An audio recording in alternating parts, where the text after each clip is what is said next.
Well, good morning, everyone, and welcome to podcast episode number 19. And I told you last week I have a very special guest for you today. Her name is Agnese Aljena, and she works with a friend called Daina and Domašūte, and they make handmade watercolor paints.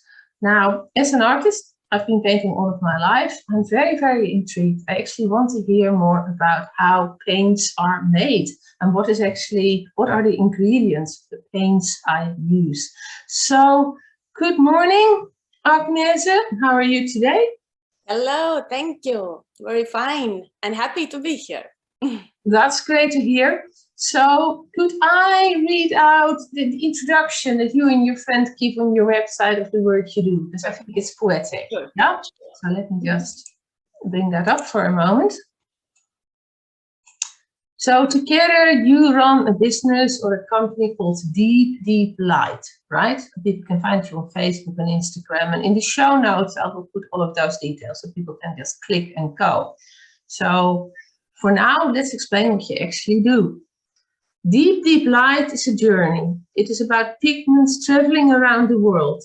And those pigments have been traveling since the dusk of civilization, from caves to bodies, and from fireplaces to cave walls. Now they travel from their mining location and growing places to a tiny handmade watercolor workshop, and from there on to artists all over the world. And this is a journey for all the people involved. We open the door to the miraculous pigment world. They, pigments, tell us their stories, and we drop deeper and deeper to create more light. So that's dropping into relationship with the pigments. That's all my shamanic people in the audience will understand. We want to create wild, living, and free watercolors. We want to share our responsibility for art with them. They are a living partner in our art, and we know how to make these paints our friend.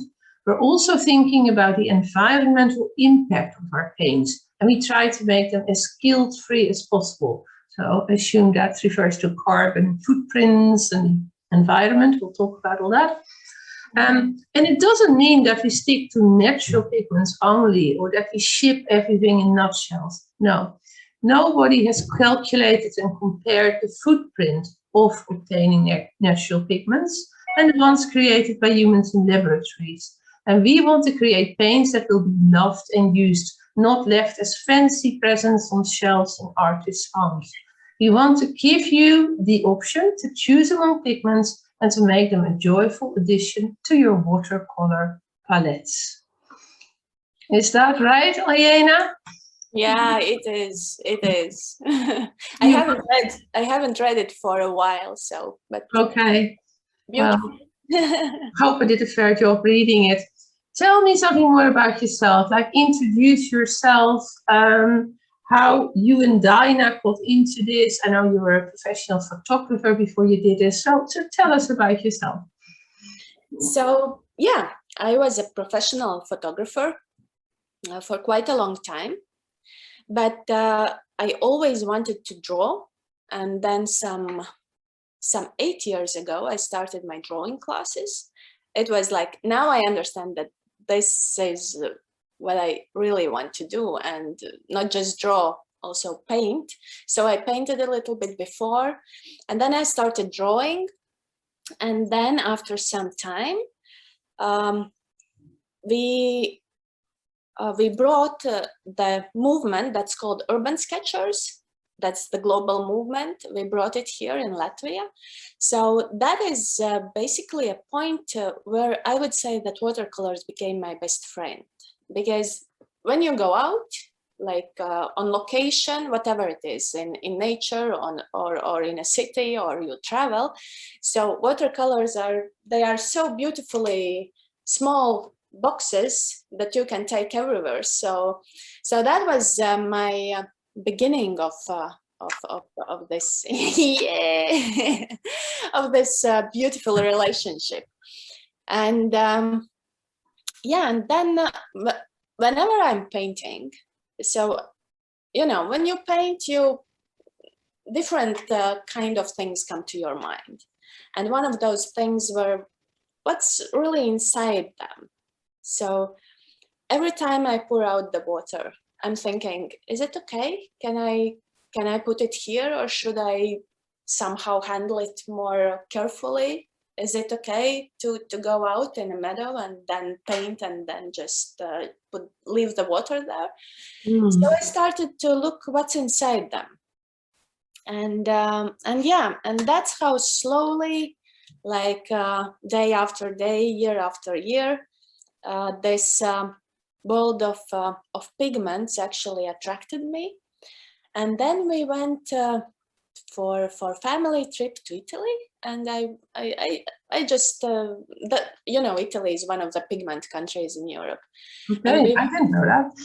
Yeah, they are. The other one is I think France is the second one with biggest mines, and also traditionally, like many artists, they were from Italy and from France, so they had this access to this resource, and it's they have really big mines and producers of pigments, and not only natural ones, also different ones, just the tradition.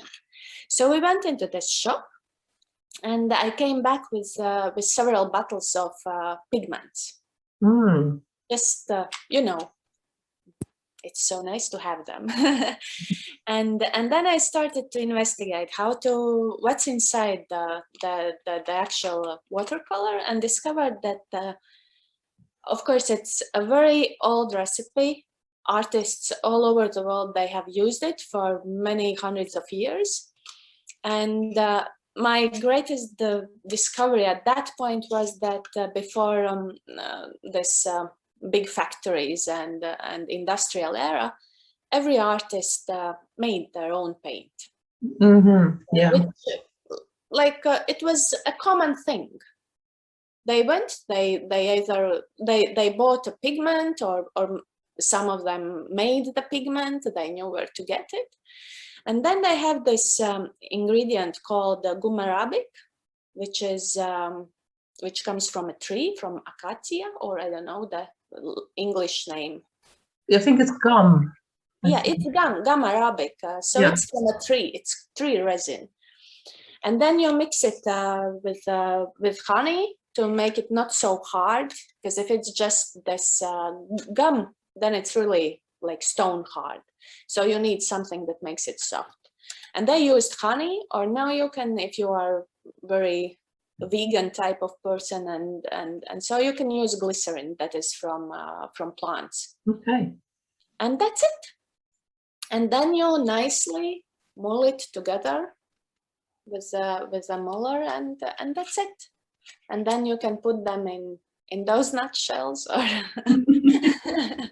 or something. But yeah, the tradition is quite nice that we have one standardized size, which I think makes life pretty easy for me as an artist. I can collect whatever colors, and if they are in the same small pans, you can mix whatever you want from different producers. So yeah, that was like the theoretical part of my journey. But then the practical part was that of course it takes quite a long time to get all those ingredients, to test them. So, a lot of failure, and then just getting to know the first it was so funny. When I bought those pigments in Italy, I bought also a bottle of like watercolor gum arabic, this already ready-made mixture, but somehow it took quite a long time, and it just got too smelly. Too smelly. And I was mulling and thought, oh, everything is fine, but this terrible smell. It was like really, really bad one, and nasty one. And then I discovered that you can make also the solution yourself, that you need this gum arabic, which is dry, and then you need honey, and then you just mix when you need, then you just mix it. So I tested several actually it took several years of this testing phase, and then of course you can't understand the proportion, how much you have to put pigment in, Yeah. how long do you have to mull it. Yeah. You know, you need this this mulling just to on the very small particle level, you have to glue them together. Okay. Every pigment, this small dust, you have to, it works like you have to put this glue, this gum arabic around every this. So that's what it does. It works like a glue, and you stir it. Is that how you do it? You're making a stirring movement. Yeah, exactly. Exactly. We have a lot of pictures on our website and about how it looks. It's just a glass muller, and you just yeah, some pigments need longer time, some pigments need less time. Then there are some pigments that are more hungry for this gum arabic solution, and some are not. So it's really like dancing with them. And then Daina is my friend from our urban sketching movement. And then when pandemic came, we all of a sudden we had a free time. And somehow we decided, okay, let's just play together. And we decided we will meet once per week. And this started, during the first pandemic wave. So we were just really playing around. And then somehow, you know, but what we did, we already started to communicating our journey, because it is so interesting. When you get the pigment, we start to read about it, and then you understand that they come from different parts of the world. They have been discovered in different times. Of course, those you know, the earth pigments like ochre or raw sienna, they are very old ones. But then there are some stone pigments, because people needed tools just to grind them into this pigment, whatever status, and that required time and tools, and then reading all these stories, how they came to this world, and then came one big wave of around the world when all pigments mixed, so it came together with you know, when people started to import silk from China and all the big travels and discoveries. So when goods started to move around the world, also pigments started to move. So we got a lot of pigments from other parts of the world coming to Europe and going back, and so they traveled. And then the next one big development was that came, of course, alchemists. That was like they were testing everything and anything, and cooking and mixing, and then what came out, and quite a lot of pigments were discovered at that time, just in alchemist. So the alchemists were trying to turn lead into gold, and they discovered pigments along the way. Yeah, quite many pigments are just happy accidents. I've never heard that part of the story. We don't know about them turning lead into gold or not turning lead into gold, or that maybe being a spiritual gold. You know, there's a. But you know, those experiments, they took place, and and turned out to be a great source of different discoveries. And then the next one was industrial era, when people started to invent different industrial things, and then quite many pigments came as a sub-product of these industrial things. Okay. For example, ultramarine is also a sub-product of burning stones and. Oh, is it? Yeah, it's amazing, and really every pigment has its own story, like its own history, and So we shared those stories, and then appeared that there is a big community of people who are interested in this. Yeah. And also quite a big community of people who are making this. And then, of course, we were experimenting as we are painting ourselves, and quite a lot. So I knew what I want from watercolors as an artist. I think that is another dimension that probably, yeah, made our journey more difficult, but also more interesting. So we wanted to create those special pigments that are not maybe, I don't know, not pigments, but the pigment mixes. So when you mix those pigments, then some float and some settle, and this creates this very live feeling of. Interesting. Yeah. Yeah, because every pigment, like this pigment, small particle, they have different weight. Yeah, they would do chemically, yes. Yeah. And there is this beauty about the hybrid that we were talking about in the newsletter. That's right. Let me just explain that for the audience. Yeah. Everyone on the YouTube channel is also a subscriber to the newsletter. But for my most recent newsletter, only went out a few days ago. That's the October newsletter. I asked Agnese to write a guest contribution, like, about this. And the theme for the newsletter was like hybrids, insiders, outsiders, having a foot in both worlds. So over to you again. I just wanted to explain that. Yeah. So, and the beautiful thing about those contemporary pigments is that they are very lightweight. Most of them, they are really light. So whenever they get this interaction with water, they tend to, just get up. Yeah. And the heavy ones that are more natural ones, they settle.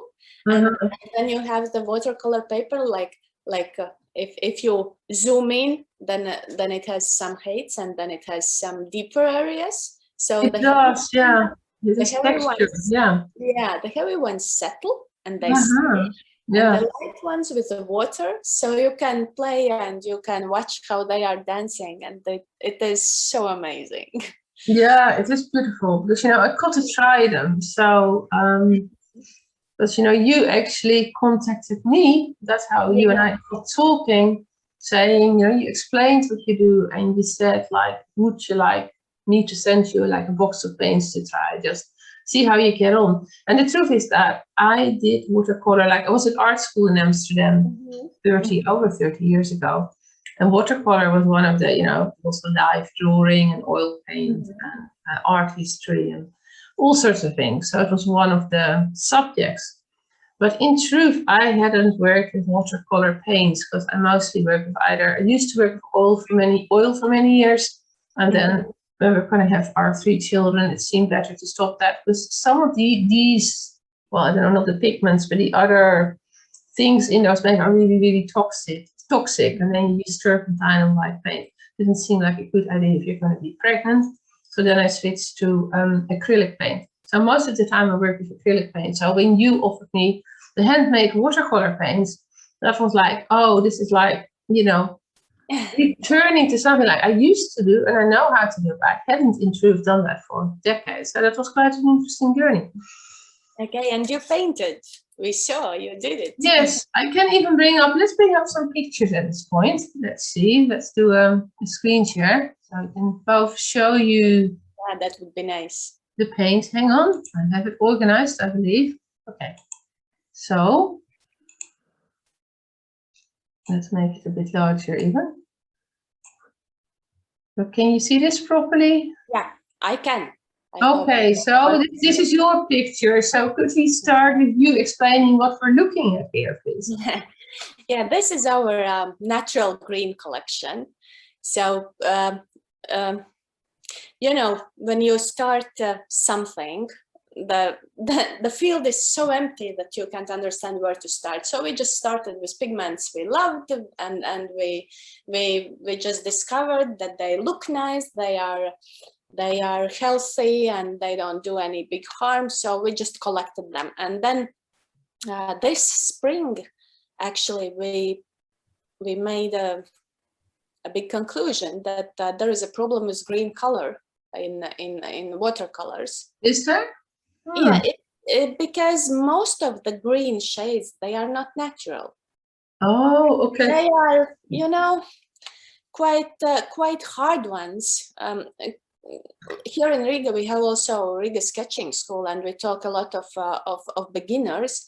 And that was one of the points why people refuse or don't like to paint nature, because they can't get along with these greens. Oh. So the very first collection we had already those natural greens, but then we understood that we have to expand this collection like very, very universal, to have those greens for so that you can go out in the nature and you have this palette ready. You don't have to mix them. So these are flowers from Daina's garden.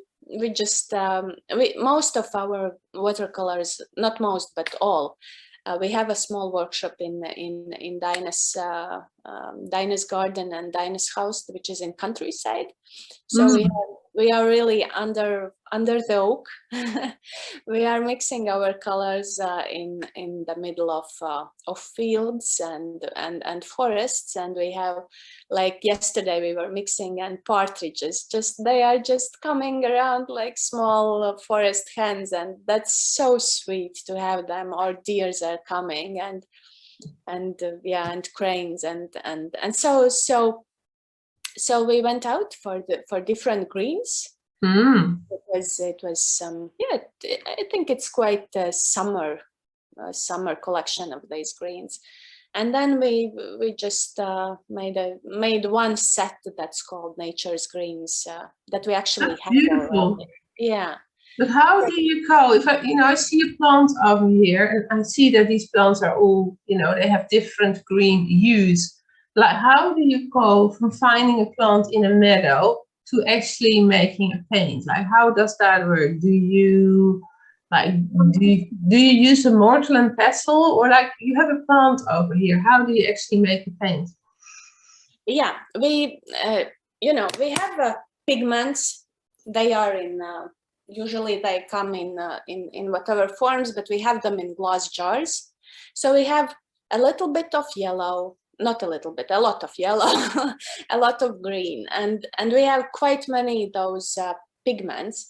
And then what we are doing, all these pigments, except the one which is the third from left, which is chrome oxide. Yeah, this one, chrome oxide, which is like pure pigment. All the rest are mixes. Okay. For example, the next one, which is the fourth from the left, which is we use this chrome oxide with gold ochre, and that's it. It's a little bit yellow. Then on the other side, we also have the same chrome oxide. We mix with Paris blue, which gives this a little bit blue shade. So we really try these mixtures, and this is what we call a paint designing process. So we have in our boxes, like in this producer or whatever, or factory boxes, we have a lot of those pure pigments. Yeah. And then we try them on paper, how they look. And then we can see that if mixing, it's just pure, pure painting. So you can get green by mixing this and this, and then we take this information that we are using this pigment, and then we go with spoons to the jars, take those pigments out, and then mold, and then just see how it looks compared to the green. And then we decide, should we add a little bit of red, or a little bit of yellow, or a little bit of blue, so that we get this this natural feeling. That's how it happens. Yeah, and do you use all parts of plants, or are there like different parts of plants that go into making the color? Like what we see here, like which parts of the plants would be used? No, Imanda, we don't use plants. Okay, so this is just okay. They are just a reference. They are a reference. Okay, I was still trying to link that to the paint in front. No. This is just a reference. So we go out in the garden, and then we take in this particular plant or whatever, or flower. We have also this Baltic Meadow set where we have forget-me-not and cowslips and or like those little flowers that we have. So we go out, we pick it we use it as inspiration. and then we work with our pigments that come Oh, okay. from different parts of world. So yeah, that's the process. Okay, I have understood that the other way around. I still had this very romantic image of you in a meadow making the paint from the actual plants. Yeah, it shows how clueless I am as a painter about how paint. No, that is a very beautiful image, and we would like to do that. But the problem with natural and plant pigments is that they are not light fast. Yeah. And as artists ourselves, we want them to be the same green after a year and after 2 years. Yeah, that's true. You have to have that constancy, and you have to have that quality control. I do understand that. That makes sense. You don't want to like work on a really beautiful painting and a year later it's all faded, or you can't recognize what it was anymore. It's all turned to dirty brown. Yeah. So I understand that. Yeah, and especially if one pigment changes the color, then it changes the whole atmosphere, and the others. Yes. That's why actually we have a very funny story about green earth. There is a pigment called green earth, and it comes from different parts of the world. But one of the places is in Italy, and during the Renaissance, when they were painting those saints in cathedrals, so they put this green earth as an undertone under the skin tone, and then they put the skin tones on top of it, like when doing makeup. Oh yes. Put something ugly and green, really like a green earth, and then you put your whatever it is, the brownish or pinkish or something. So they did the same for painting.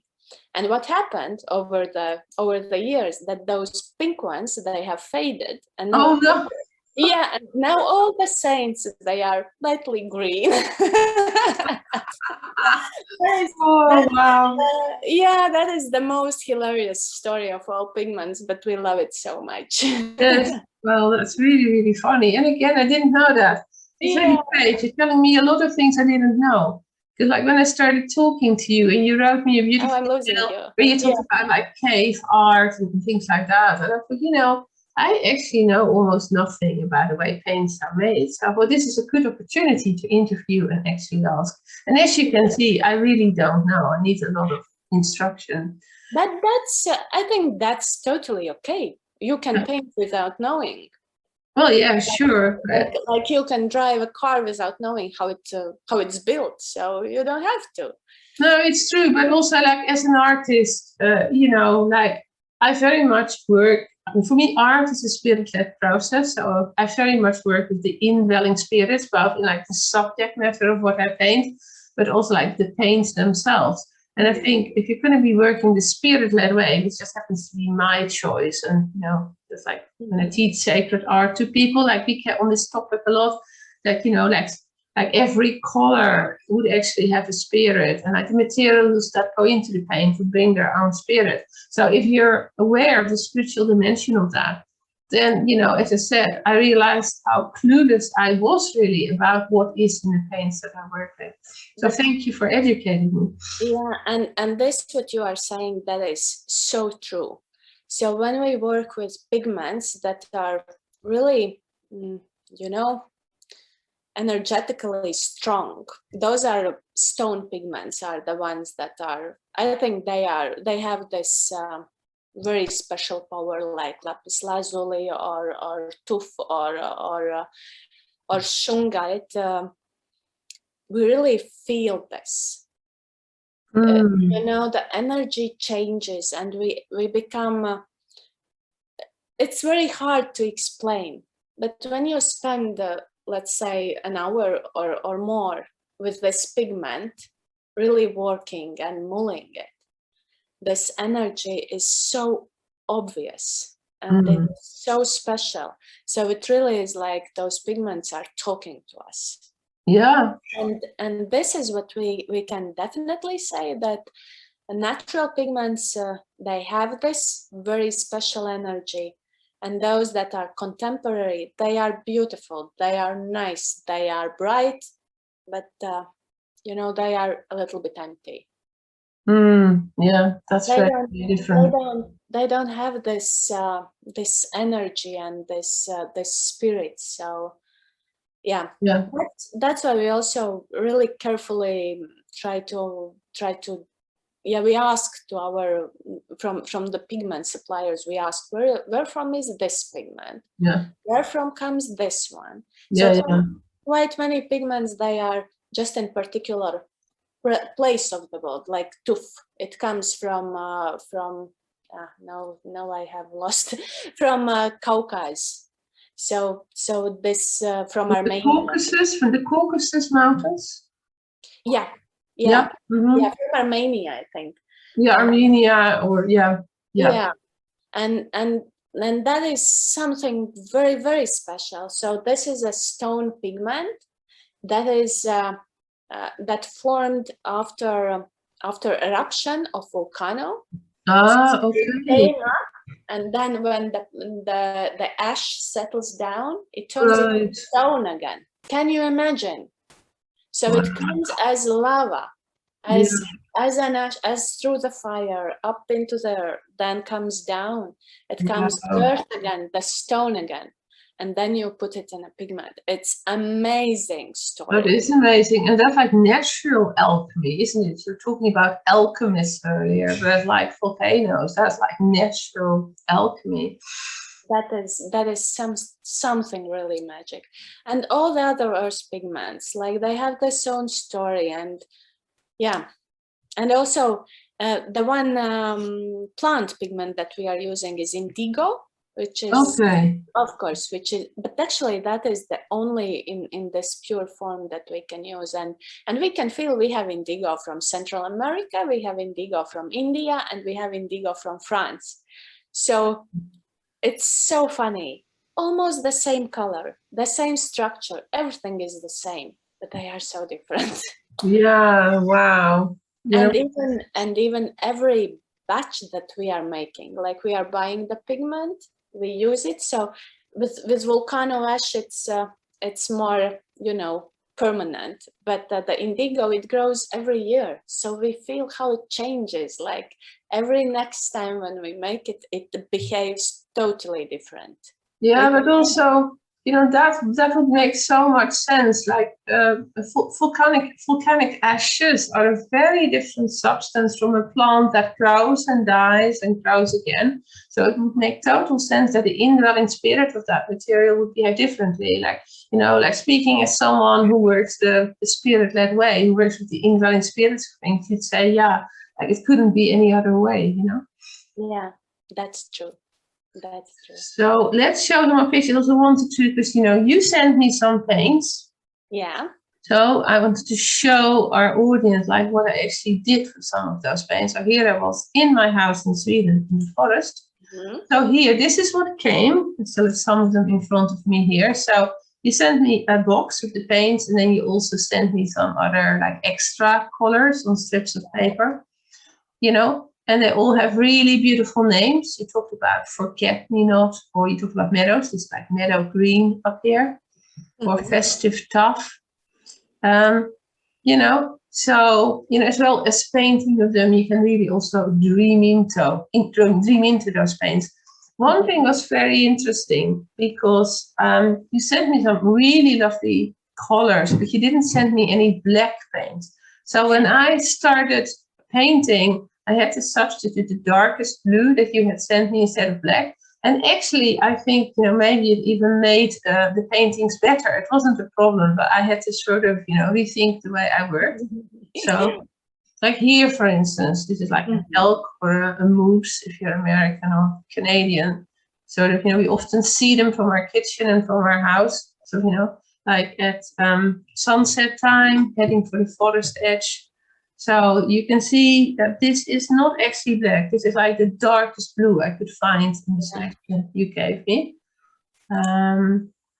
This is like a badger. Same thing. What almost looks black here is actually very dark blue.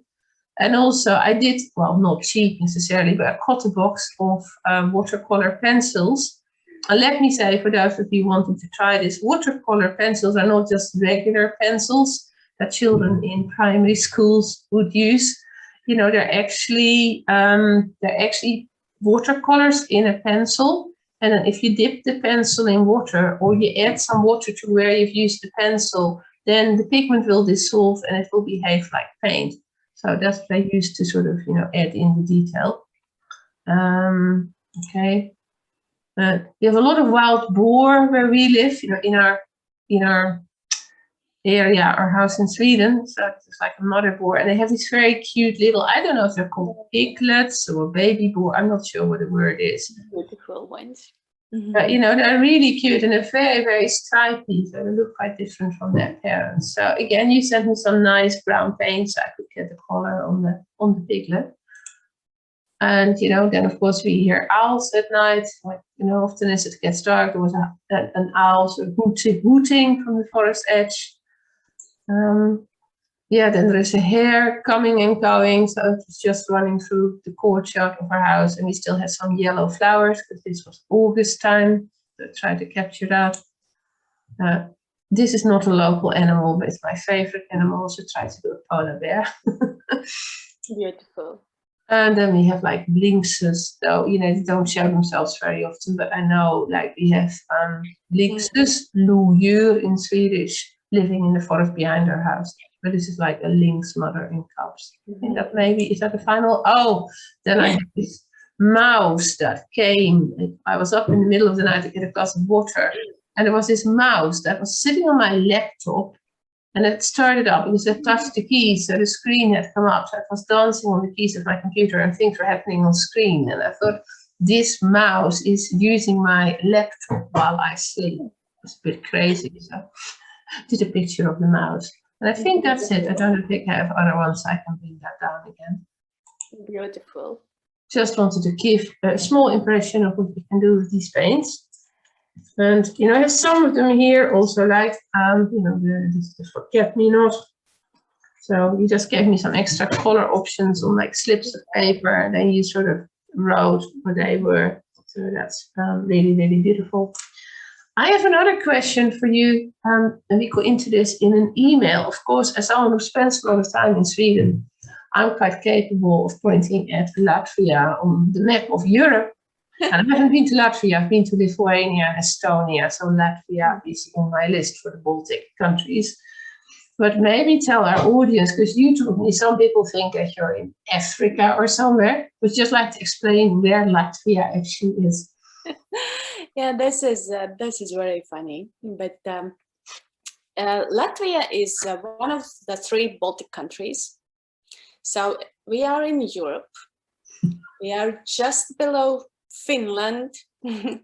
We are by the Baltic Sea. So we are, yeah, Northern Europe or Eastern Europe. So however people tend to think, but geographically we are like Northern Europe. Yeah. Mentally, maybe more Eastern Europe because of our history. So yeah, but we are free for 30 years already now. We are an independent country. A lot to do, but we have done a lot. So we are very proud also since our watercolors are traveling all around the world. Like 99% are going outside Latvia. We are very proud to tell our story of our beautiful country, our beautiful culture and nature and connectedness to nature. Yeah. I think this is one of the things that most of human race is lacking, and we are so happy to have it. We have very green forests. We have a lot of meadows. We don't have mountains. We have we live on quite a flat land, but we have a lot of forests. We have a sea, like half of our border is a sea border, which is endless white beaches, and we have 4 seasons, which doesn't happen a lot in many countries. We have really snow, like a snow, and sometimes minus 30 degrees. We have quite a dark winter time, like in North, you know how it is in Sweden. And we have very bright and light summer nights, like no night almost at all. So we are very close to this nature. And very much aware working with your paints that you were across the water from me. So like, because we are on the Baltic Sea, if you're like across the water from me, if you cross the Baltic Sea, then, you know, I would get to like, your coastline. And also like, you know, really aware of, as you say, there are geographical similarities and you'd have the same climate. So you would both have the midsummer sun and you'd also have the very dark winter, same as what Sweden gets. So. Exactly, yeah. And then I was even asking you some questions about, you know, I think Latvian is some distance away from Finnish because, you know, my project at the moment is learning Finnish. And I know that Estonian is closer to Finnish, but I know Latvian is further away. So you want to say anything about your language? Just because I find that interesting. But that is interesting. We are just around 1 million people speaking Latvian. So we are on a mission to save it, to use it. Is it actually at risk? I mean, you know, it's not, is it? Yeah. It is. This is the only official language in Latvia. And that is just because we have to protect our language. And we had quite harsh history. We had different times with different other influences, with different other governments or whatever. And now is another big wave. Our youngsters, they stop thinking in Latvian. Oh, really? Like what? Is it all English now because of, I don't know, Instagram, or what's happening? It's hard to explain, but kids in schools, quite often they communicate in English. Really? Yeah. You know, I think it's just natural because we live in a small country, just 1 million people speaking this language. So we can't translate everything, and we don't do it. No. It's easier for us to learn this language. Yeah. So we speak English. Like my eldest daughter, she's 14. She reads in English because she has read everything that is in Latvian. Yeah. Oh, yeah. So, So they watch Netflix, which is of course in English. Yeah. So they switch to, or if they speak Latvian, we can notice that they are actually translating from English. Wow. I mean, that's wow. That's because, you know, we have a bit of this in the Netherlands because I am Dutch. Well, it's a really small country, but it has more inhabitants because it's so crowded. So I don't know what people are. Many people are in the Netherlands. I don't know. It could be 40 million people by now. I don't know. I haven't checked the numbers for many years, but it's certainly not 1 million. It's far more. But what you can see in the Netherlands, like there is a habit now where people will take loan words from the English and not bother to translate them anymore. And Belgium does much better. They still make the effort. Like where Dutch will say helicopter, which is the English word as well. In the Belgian people will translate it and say hefschroefvliegtuig, which really describes what kind of vehicle it is. But Dutch people don't bother. So there's more and more words coming in. And just like in Latvia, that, you know, Dutch young people, they listen to the pop music, they belt out the songs. It's very good because, you know, you could almost make an argument and say that English is the kind of informal second language of the Netherlands. And it makes it very easy for foreigners who visit. It's very easy. You can talk to people in English, you get a perfectly good answer. But there is also an issue there about are we being a bit careless with our own heritage, you know? So, and I think that is difficult. Yeah, the good thing is that we know it and we work on it, and like on family level, we really think about it, and schools think about it, because that's good. Yeah, I think quite many people don't realize it, but in Latvia we work on this, and we really translate. We have a commission, a language commission, and they think for new words, like for all the computer things. We have everything. Exactly. Yeah. Exactly. And at first it feels strange, but then somehow you get used to it, and then it makes this language live. Yeah, and it also makes it contemporary. And as I said, that's what they're doing in Belgium as well. They just have a committee that makes up these new words. And I sometimes wish that the Netherlands would look more closely at Belgium and take some inspiration from that.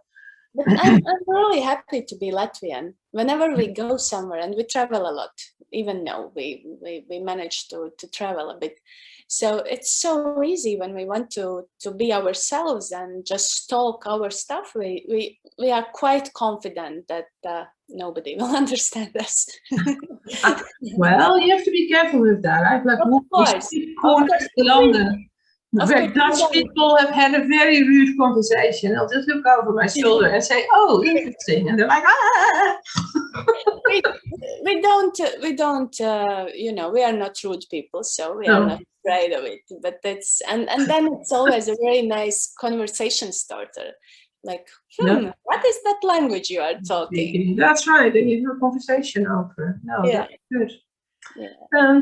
Okay, Agnes, so is there anything else that you have wanted to bring to this interview that I have failed to ask you about?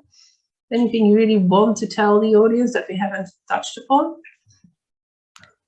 I don't know, maybe it could be an interesting fact that actually it was my shamanic journeying that brought me to. Yeah, you haven't mentioned that yet. You have put that in the emails. So say something about that. Tell us about that. Yeah, that was an experience, I have to say with big E. So I was working on one illustration project, and together with one of my friends, we were. I was illustrating her deck of shamanic cards. Okay.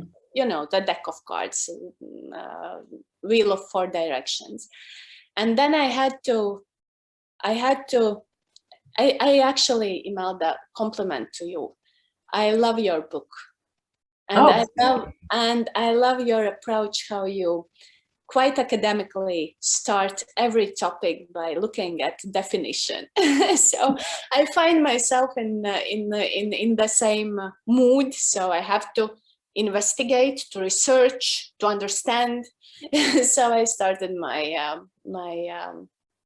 research in shamanic things. Would this be I'm imagining this is the sacred art book. Yeah, I'm talking about that one. Yeah. And then yes, I tried the journeying, and it was so natural for me and so easy. My dad taught me how to meditate at very early age, so it was very, very easy, just very natural way of being for me. So I started journeying and exploring this world, and that's amazing. And there I have my, I would say, grandma prototype, and her name is Nana, and Nana showed me her pigments. And that was, and she told me also this story that this is actually a medicine. So I haven't found any scientific proof of it, but I truly love to believe that initially it was used as medicine. So because they have this energy, and now I can definitely say that those pigments, they have this specific energy and they can heal. So they use the earth for healing, and then like it was a medicine. That even the bottles that are for those pigments, they look like medicine bottles. And it actually made me deeply curious about pigments. And that was one of the aspects that I didn't mention, but could be interesting for, like, we don't talk about this much in general, but for your audience, I think it's safe. People will understand it, because I'm also thinking there is like evidence that certain pigments were used in graves, in like Neolithic graves. That we have like found graves of children where, you know, you can see there would have been flowers. There's still some of like the pollen, or, you know, you can see that, but also that there would have been red ochre or like other things. So I was wondering about that as well, how it was used as medicine, but I think it was used in ceremonies and ritual as well. Exactly, yeah, as protection or because all tribal people, they use color for painting their bodies, and that's the same. That's the same. But when you bury a loved one, like you give them back to Mother Earth. So like my impression of it, and I'm not an expert on this, is that these were pigments and natural materials were used to like prepare a body, and also for the people, for those who survived, to complete that ritual of saying this. It was a gift from the earth, and the body is now going back to the earth, and that in that grave or with the dead people, you put some of the most beautiful things, and also some of the, like most healing things, Well, anyway, then you get into the deep sort of shamanic aspect of it, but that's my vision of it. Yeah. So that's why we feel it's our mission on this planet. I think it's wonderful. It's been a real privilege talking to you, and I will put details in the show notes. But do you want to just close by telling people what the best way is to contact you if people want to get in touch and order paints? Yeah, I think either an email or Instagram. We are there all the time. So you pick up messages on Instagram. And I believe Instagram is back up as in Facebook. It all came down yesterday, but it seems to be back up as far as I can tell. Instagram as well, but but somehow Instagram is our place to be. It's more, well, it's image based, isn't it? And a lot of people who make beautiful images, they would probably also be looking at high quality paints. Yeah, and it's not so harsh as Facebook. So we are on Instagram. Our playground is there. Well, this interview is not about social media, but I kind of struggle with Instagram. I really started doing it like properly a few months ago, and I'm finding it a very strange place. And I perceive Facebook more as like home, it's more comfortable. I perceive Instagram as more aggressive than Facebook. But it's probably because I'm neither and I don't know what I'm doing. But anyway. Yeah. No, we are very happy to live in these times, so we can connect. This is so very nice way of connecting. We couldn't do that some 30 years ago. Oh no, I mean the world has changed completely. I keep telling my children that, well, in my day, when I was growing up, born in the late 60s, 1960s, I'll say to them that I wanted to do some research. I couldn't just Google it on my phone. I had to get out my bike and cycle to a library. Or when I was a student, two of mine are students now, I had to in Amsterdam, get on my bike, cycle along the grachten to the university library. And I sort of asked them, in what section there might be a book on a topic, and then you leave for a lot of pages, or there might be an index. And my children just look at me and they say, "Mom, I feel sorry for you." It's like, no.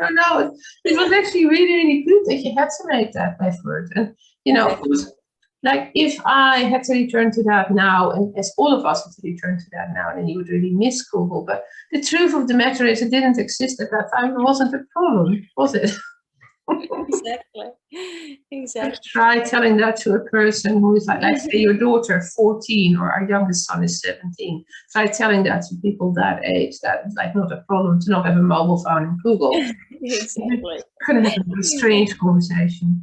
But anyway, Agnese, it's been wonderful to have you here. Thank you for educating us about pigments and how handmade paints are made and what your own journey and also what your and Daina's journey together was. So thank you very much for taking the time.